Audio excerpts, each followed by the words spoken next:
Welcome to RegTalks, a podcast dedicated to the latest trends from the world of RegTech, FinTech, and financial regulations. My name is Maggie Maspero, and I'm the head of marketing at award-winning RegTech provider Know Your Customer. Just for today, I will be your host, and for a change, the one answering all the questions will be Know Your Customer's CEO and co-founder Claus Christensen. I want to ask him some questions on key trends in the KYC and RegTech space for 2023. Claus, thanks for your time and thanks for being here. My pleasure, Maggie. Great to sit on the other side of a table. Yeah, definitely. So let's start from that. What kind of year would you say that 2022 has been for the world, but especially for RegTech? It certainly wasn't an easy year on the global stage in any way. But if we look at the world of RegTech specifically, we can see a strong continuation of the tidal wave of general RegTech adoption, which had begun with a pandemic in 2020. Right now, all the efforts of various regulators promoting the use of RegTech by their financial sector and also the time and funds invested by RegTech providers are paying off at the same time. That's great. And would you say that the global investors community agrees with this? Absolutely. In fact, the view of RegTech as a sound investment becomes clear if considering the main purpose of this technology, namely increasing the efficiency in compliance operations, which is something that companies seek in any economic climate. In times of growth, manual processes hinder scalability, and so they need to be replaced by automation. But automation is also key in times of economic downturn, as companies are under pressure to optimize resource allocation to reduce overall spending. Plus, the function of regulatory compliance in firms is not something they want to be found to have cut first or ever. Okay, so what you're telling me is that RegTech is arguably a recession-proof sector, but if we look at the adoption side, like how many sectors are actively embracing this type of technology? Would you say it's still only banks, or are things changing there? What I see is that the opportunities of RegTech for regulated verticals are finally fully accepted. But beyond the strictly financial sector, we're now also serving clients in energy trading, for example. I think that trend will continue and include even further sectors with strong supply chain management needs like aerospace and medical. You know, being the one who looks after marketing here at Know Your Customer, I had the chance of working on some very exciting client announcements this year. You know, we had the likes of Aspire in Singapore. We've worked with Tricor in Hong Kong. We also most recently announced Lambert Smith Hampton in the UK and Ireland. The Aspire announcement in particular was a great opportunity for us because we celebrated it with an official signing ceremony with the Taoiseach of Ireland at the time, Micheál Martin. Then during Singapore FinTech Festival, we had the pleasure of welcoming at our booth Leo Varadkar, who at the time was the Vice Prime Minister as well. So that wasn't bad for you, meeting two Irish Prime Ministers in less than 3 months. Yeah, indeed, a very cool moment for me, especially as a relative newcomer to Ireland. But it is actually a continuation of the early experience that my Irish co-founders and I had with the support by another brilliant organization of the Irish government, Enterprise Ireland. EI is a very active early-stage VC, and we were fortunate to receive their backing and support since our early days. Definitely. They've been incredibly supportive for us also in Asia-Pacific, or especially in the Asia-Pacific region. This gives us a nice opportunity to focus on Ireland and Europe for a second. And I want to talk about the recent decision by the Court of Justice of the European Union on UBO, or Ultimate Beneficial Owners registers. So I'm sure everybody has heard this, but in case you haven't, the court ruled that providing public access to ultimate beneficial ownership registers is a violation of privacy and data protection.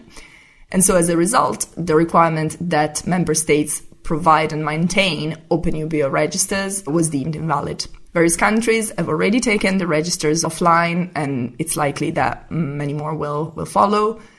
What is your prediction there? What do you think will happen? Well, in a way, I see this as an epic battle between two competing pieces of regulations within the EU. On the one hand, the AML directive and the General Data Protection Regulation, the GDPR, on the other. At least for the time being, GDPR seems to have come out on top. But I don't think the game is over just yet. In my opinion, there is a wide consensus across the bloc to increase rather than decrease corporate transparency. In the meantime, what options do compliance teams or even just members of the public have if they want to investigate a corporate structure or if they want to identify UBOs in Europe, but also globally? I never thought the introduction of UBO registers would be the best way to implement the FATF recommendations anyway. But while we wait to see how the situation will further evolve, traditional company registries are the most useful resource here. And if we look at the European Union alone, national company registries in all 27 member states provide vital information that can be leveraged to unravel corporate structures. Of course, that's great for European countries, but what happens if a company registered in, I don't know, let's say Belgium, is then owned by a company in China? Well, actually, European countries are not the only ones to store this type of information in their registries. In line with recommendations by the Financial Action Task Force, a constantly growing number of countries are providing these details already via their local registry rather than separate UBO registers. At Know Your Customer, we provide access to registries in 127 countries globally.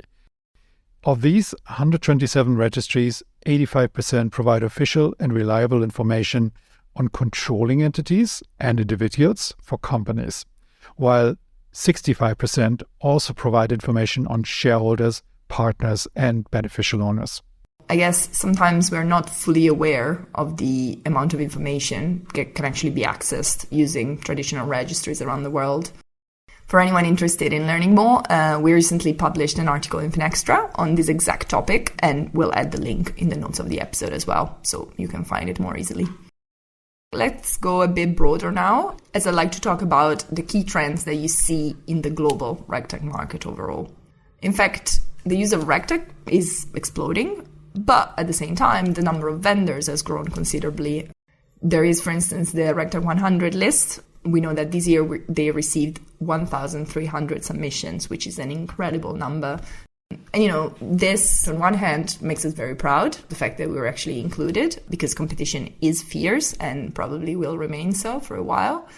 But on the other hand, it also shows how the number of providers continues to grow as more regions see the value of RegTech innovation, and also so the demand side is expanding. How sustainable do you think this is? What's likely to happen in 2023 in this area? Well, first of all, RegTech is obviously much broader than KYC anti-money laundering, the part that we concentrate on. I'd say the number of submissions is more an indication of the widening of tech applications in compliance. But in all subcategories, what I see is that smaller vendors are struggling to be heard above the noise, and also struggling to integrate with enough legacy systems to be truly useful for clients. On the other hand, established larger vendors need to accelerate development or lose out against the faster, smaller competitors. So I expect more consolidation to come. My prediction is that the market will move away from point solutions that only solve one small problem, and will also leave behind big monolithic solutions that are just too inflexible. Providers with modular solutions that can be reconfigured on the fly to apply to many verticals will be the ones to prevail and move up the value chain. Yeah, it's a good point. And the concept of modularity in RegTech is definitely gaining momentum. Let's get a bit more granular. Let's talk about the applied use of artificial intelligence in our sector. How would you say that is going at the moment? I believe the use of artificial intelligence, machine learning in RegTech is now going beyond the buzzword phase. In the early days, the underlying assumption was that you could just replace human decisions with a machine learning model trained by a set of previously made human decisions. That simplistic approach can result in huge efficiency gains, but for a price. For example, racial bias embedded in training sets can be a huge problem, or training data security considerations will get much wider. And most importantly, removing human accountability in an area where the financial institution's accountability to the regulator is fixed by law. At the same time, AI as a technology is ubiquitous today and it has matured. We will see more use of machine learning in RegTech, but it will be more targeted to where it makes sense, where it is safe, and where vendors can ensure ethical AI implementations. You mentioned that with AI, we are finally going beyond the buzzword phase. If we think of the other buzzwords that have characterized 2022, I would say that Metaverse is definitely one that makes it onto the podium. From your point of view, what are some of the implications of the Metaverse, specifically in relations to anti-money laundering, that we should start thinking about? Well, as the Metaverse keeps gathering speed, the need for digital identity and KYC or KYB processes that are fit for purpose will only become more pressing. The opportunities for abusing the Metaverse and its unlimited system of commerce are much higher and even more impressive than the opportunities for growth by connecting all of humanity in one fair and open system. Considering all of this, shouldn't we establish a global financial regulator for the Metaverse to get ahead of the upcoming changes, I wonder? There you go. So you have preempted your own final question that you ask all your guests, which is what you do as a global financial regulator. Have a special division fully dedicated to supervising and protecting the Metaverse against money laundering exploitation. That's not bad. Exactly. And it's neat how we reverse the final question back to the interviewer here. Exactly. And we also have an article where we kind of bring all the answers that all our 20 plus guests have given us in the last 2 years. So I'll post that in the notes as well if anyone is interested and wants to see the variety of answers that we got over the years. Oh, very cool. All right. Well, Klaus, this has been great. Thanks so much for talking to me about this upcoming RegTech and AML trends for 2023. Thank you very much for interviewing me and being such an excellent producer. And looking forward to swap places again and ask your questions next time. Thank you for listening to this episode of RegTalks. My name is Claus Christensen, and I'm the CEO and co-founder of award-winning RegTech provider Know Your Customer. If you liked the episode, please subscribe to the whole series and leave us a review. And if you'd like to connect with us, suggest a guest or a topic for an upcoming episode, please send us a message at info@knowyourcustomer.com or visit knowyourcustomer.com/RegTalks.